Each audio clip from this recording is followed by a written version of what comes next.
Bank जी, पिछले 12 घंटों की बात करें तो ईरान अमेरिका से जुड़ी सबसे बड़ी खबर क्या है?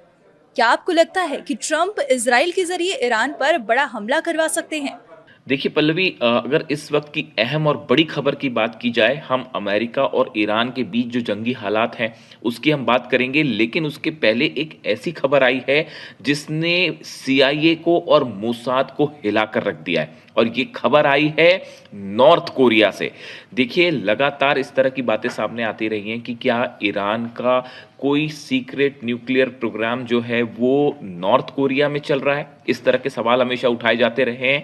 लेकिन इस बीच अब एक खबर आई है। देखिए, एक वीडियो सामने आया है। ये वीडियो खुद किम जोंग उन की तरफ से रिलीज किया गया, और इस वीडियो की खास बात यह है कि Kim Jong Un north Korea के एक सीक्रेट न्यूक्लियर साइट पर दिखाई दे रहे हैं, और यहां पर उनके आसपास जो है वो सैकड़ों की संख्या में सेंट्रीफ्यूजेस रखे हुए हैं। ये वो सेंट्रीफ्यूजेस हैं जिनका इस्तेमाल यूरेनियम बनाने में किया जाता है, एनरिच्ड यूरेनियम बनाने में किया जाता है। और जो खबरें हैं उसके मुताबिक पिछले कुछ सालों के अंदर नॉर्थ कोरिया ने अपना यूरेनियम प्रोग्राम, यूरेनियम बनाने की जो उनका पावर था उसको डबल कर दिया है। और खबरें इस तरह की हैं कि 1000 किलो से ज्यादा यूरेनियम पिछले कुछ चंद सालों के अंदर नॉर्थ कोरिया ने बना लिया है। जिसके बाद ये सवाल उठ खड़े हुए हैं कि क्या नॉर्थ कोरिया में ईरान का यूरेनियम एनरिच्ड किया जा रहा है? क्या नॉर्थ कोरिया, अगर हम सरल शब्दों में कहें, क्या किम जोंग उन जो हैं वो ईरान के लिए न्यूक्लियर बॉम्ब बना रहे हैं? जो एनरिच्ड यूरेनियम है, जिसको लेकर अमेरिका और ईरान के बीच तनातनी है, जो युद्ध हो रहे हैं, बार बार किसी तरह का समझौता नहीं हो रहा। इस बीच में, इन हालात में नॉर्थ कोरिया की तरफ से ये वीडियो क्यों रिलीज किया गया जिसमें सैकड़ों सेंट्रीफ्यूजेस दिखाए गए, जिसमें ये बताया गया कि किम जोंग उन ने आदेश दे दिया है कि जो न्यूक्लियर प्रोग्राम है इसको दुगनी गति से आगे बढ़ाया जाए, जो न्यूक्लियर हथियार बनाने की जो स्पीड है उसको डबल कर दी जाए। और ये वीडियो इसी वक्त में क्यों रिलीज हुआ? देखिए, ऐसा कहा जाता है कि ऐसा माना जा रहा है कि अली खामनेई साहब जब तक सुप्रीम लीडर थे तब तक जो है उन्होंने ये सख्त आदेश दे रखे थे कि ईरान किसी तरह का न्यूक्लियर बॉम्ब नहीं बनाएगा। लेकिन जिस तरह से अली खामनेई साहब का असैसिनेशन किया गया, जिस तरह से मिनाब में छोटी छोटी बच्चियों को शहीद किया गया, ईरान के ऊपर बिना किसी सबूत के एटम बम का नाम लेकर हमले किए गए, उसके बाद ये माना जा रहा है कि ईरान की न्यूक्लियर पॉलिसी में एक बड़ा परिवर्तन दिखाई दे सकता है। देखिए, आप जानते ही हैं, लगातार ईरान में ये मांग उठ रही है कि NPT से बाहर हो जाए ईरान, और न्यूक्लियर प्रोग्राम को तेजी से आगे बढ़ाए, और न्यूक्लियर टेस्ट किया जाना चाहिए। इस तरह की बात ईरान के अंदर से ही उठ रही है। ईरान की जनता का भयंकर गुस्सा देखने को मिल रहा है। इस बीच में नॉर्थ कोरिया की तरफ से ये वीडियो रिलीज करना, जिसमें खुद किम जोंग उन मौजूद है, जिसमें सैकड़ों की संख्या में सेंट्रीफ्यूजेस दिख रहे हैं, और ये बात कही जा रही है कि हजारों किलो यूरेनियम जो है वो एनरिच्ड कर चुका है नॉर्थ कोरिया पिछले कुछ समय में, खास तौर पर जब से अमेरिका ने ईरान पर हमले किए हैं। नॉर्थ कोरिया की पॉलिसी आपको पता है, क्लियर है।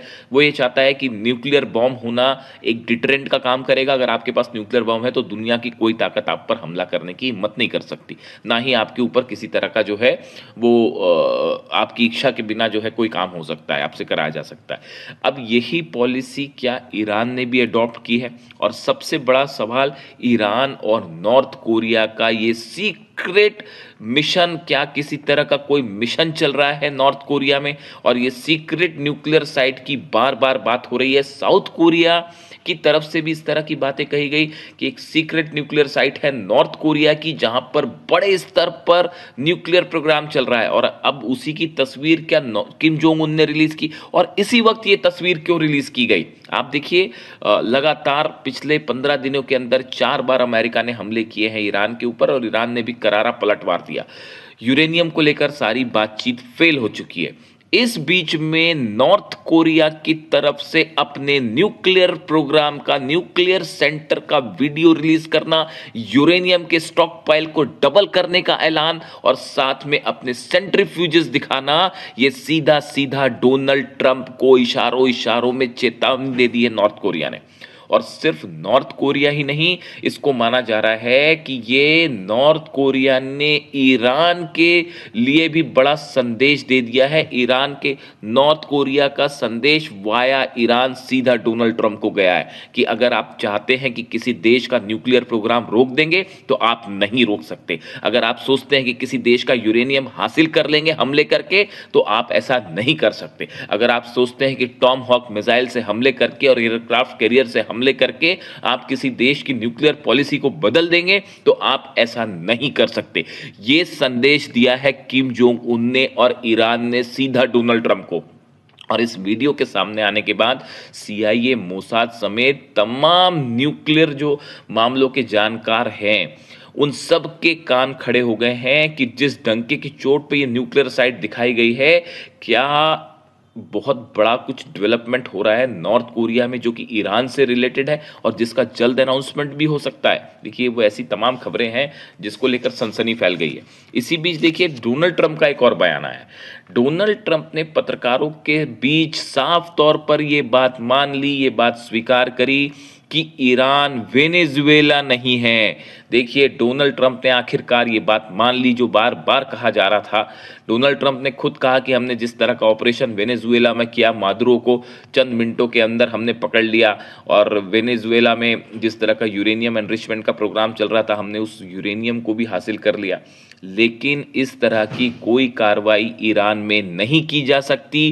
डोनाल्ड ट्रंप ने खुद इस बात को कहा कि मैं नहीं चाहता किसी तरह का बंधक सिचुएशन जो है हालात पैदा हो जाए, यानी कि अमेरिका किसी तरह का ग्राउंड ऑपरेशन करे ईरान में, ईरान के यूरेनियम के लिए, और वहां पे अमेरिकी सैनिकों को बंधक बना लिया जाए। ऐसे हालात मैं नहीं चाहता, ये कहना है डोनाल्ड ट्रंप का। यानी एक बात साफ है, डोनाल्ड ट्रंप को जितने एक्सपर्ट्स हैं उन्होंने इस बात को मिलिट्री ब्रीफ किया कि अगर आप कोई ग्राउंड ऑपरेशन करेंगे ईरान के यूरेनियम के लिए तो उसके भयंकर परिणाम होंगे, और ये बात डोनाल्ड ट्रंप समझ चुके हैं। अब डोनाल्ड ट्रंप क्या कह रहे हैं, एक और नया बयान सामने आया। उनका कहना ऐसा है कि जब तक अमेरिका के सैनिकों पर हमला नहीं होगा उनकी कैजुअलिटी नहीं होगी, यानी मिडिल ईस्ट में जब तक अमेरिका के सैनिक मारे नहीं जाते ईरान के द्वारा तब तक ईरान पर कोई हमला नहीं होगा। इस तरह की बात डोनाल्ड ट्रंप ने कही है। हालांकि उनकी बात का कोई भरोसा नहीं है क्योंकि वो तो पिछले 15 दिनों में 4 बार हमले हो चुके हैं ईरान के अलग अलग आइलैंड्स पे, बंदर अब्बास पे, केशम आइलैंड पे, यहाँ तक कि तेहरान के आसपास भी धमाके हुए। इसलिए उनकी बात पर विश्वास नहीं किया जा सकता। लेकिन देखिए ये जो उनका ये बयान है ये अहम क्यों माना जा रहा है? ये अहम इसलिए माना जा रहा है कि क्या नेतन्याहू जिस तरह की कार्रवाई चाहते हैं ईरान में, क्या वैसी कार्रवाई करने में अब डोनाल्ड ट्रंप डरने लगे हैं क्योंकि इसका नतीजा भयंकर होगा? जैसे कुवैत पर हमले हुए, जैसे बाकी मिडिल ईस्ट बहरीन पर हमला हुआ हाल ही में 2 दिन पहले, क्या ऐसे हमले पूरे मिडिल ईस्ट में फिर से शुरू हो जाएंगे? और उसका बड़ा नुकसान अमेरिका का होगा। जो जहाज खड़े हुए हैं, देखिए जिस तरह से जिस जहाज से कंट्रोल रूम चल रहा था हॉर्मुज में, ओमान की खाड़ी में जो अमेरिका का वॉरशिप मौजूद है जिससे कंट्रोल रूम चल रहा था, वहां से ये तय हो रहा था कि किस जहाज पर हमला करना है और क्या नहीं करना है। उसके ऊपर जिस तरह से ईरान ने मिसाइल्स दागी हैं, उससे न सिर्फ डोनाल्ड ट्रंप बल्कि पूरी अमेरिकी सेना को एक करारा मैसेज गया है कि हॉर्मुज का किंग ईरान है, ईरान ही रहेगा। इसके अलावा देखिए एक और बड़ी अहम खबर आई है। लेबनान में इजराइल का जो ऑपरेशन है वो लगातार जारी है, जो हमले हैं वो लगातार जारी हैं। तमाम सीज फायर की बातें हो रही हैं, तमाम डोनाल्ड ट्रंप की तरफ से इंस्ट्रक्शन दिए जा रहे हैं नेतन्याहू को हमले रोक दीजिए और सीज फायर के लिए तमाम जो है वो समझौते हो रहे हैं। लेकिन उसके बीच हकीकत ये है कि इजराइल लगातार लेबनान पर निशाने साध रहा है और हमले कर रहा है। इसके साथ ही देखिए जो बड़ी खबर यह है कि हिजबुल्लाह की तरफ से भी बड़ा पलटवार किया गया है और कई जगह पर इजरायली सैनिकों पर करारा हमला हुआ है। मरकावा टैंक्स के तबाह होने की खबरें हैं और कई जगह इजरायली सैनिक घायल हो गए हैं। कैजुअलिटी कितनी है, मौतें कितनी है, उसमें वक्त लगेगा। लेकिन ये हमले लेबनान के अंदर ही हुए हैं। लेबनान में जो ग्राउंड ऑपरेशन कर रहा है इजराइल, उन इजरायली सैनिकों की यूनिट्स पर हिजबुल्लाह की तरफ से बड़े अटैक हो रहे हैं, मिसाइल से, रॉकेट लॉन्चर्स से और ग्राउंड ऑपरेशंस भी हो रहे हैं। ऐसे में आमने सामने की जंग चल रही है इस समय हिजबुल्लाह और इजरायली आईडीएफ के बीच में। ऐसे में कई इजरायली सैनिकों के घायल होने की खबर है, वो भी आई है। बेन ग्विर जो मंत्री हैं इजराइल के, उनको आप जानते हैं किसी तरह का सीज फायर वो कतई नहीं चाहते। अब उनकी तरफ से एक नया बयान सामने आया है, वो इस बात को लेकर नाराज हैं कि किसी तरह की जो है कोई भी सीज फायर हो लेबनान के साथ। यानी इजराइल में एक बड़ा ऐसा वर्ग है जो किसी सूरत में लेबनान के साथ सीज फायर नहीं चाहता, ईरान के साथ भी सीज फायर नहीं चाहता। इनके रहते सवाल ये उठता है कि क्या किसी तरह का सीज फायर का प्लान कभी संभव हो पाएगा? नहीं हो पाएगा।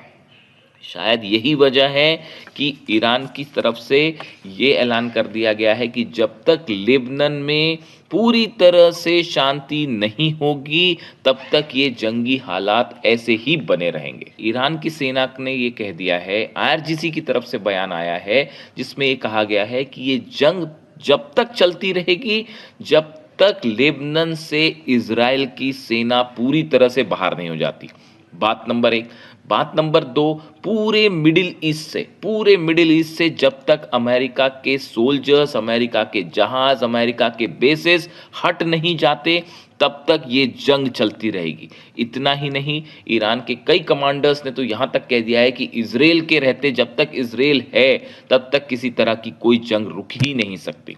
यानी आप देखिए ईरान ने एक बड़ा एग्रेसिव स्टैंड ले रखा है कि अमेरिका की फोर्सेस को मिडिल ईस्ट छोड़ना होगा, अपने बेसेस को हटाना होगा, अपने वॉरशिप्स, अपने प्लेन्स हटाने होंगे, तब तक ये हमले जो है वो नहीं रुकेंगे और ये जंग नहीं रुक सकती। और इसी तरह की बात इजराइल के लिए भी कही गई है कि जब तक इजराइल की ये पॉलिसी चल रही है हमले करने की और एग्रेसिव पॉलिसी है, जब तक ये चलती रहेगी तब तक मिडिल ईस्ट में जंग नहीं रुकेगी। ये एक बड़ा इशारा माना जा रहा है ईरान की तरफ से कि ये जंगी हालात को लेकर। और इसके साथ ही देखिए एक बेहद अहम और बड़ी खबर आई है ईरान से। ईरान की सेना एक बड़े ग्राउंड ऑपरेशन की तैयारी में है। ग्राउंड ऑपरेशन कहाँ होगा, कैसे होगा, इसको लेकर तथ्य जुटाए जा रहे हैं। जैसी कोई बड़ी खबर आएगी मैं आपको इसके बारे में बताऊंगा कि अगर क्या वाकई इस तरह का कोई ऑपरेशन ईरान कर सकता है जिसको लेकर मोसाद और सीआईए दोनों के कान खड़े हो गए।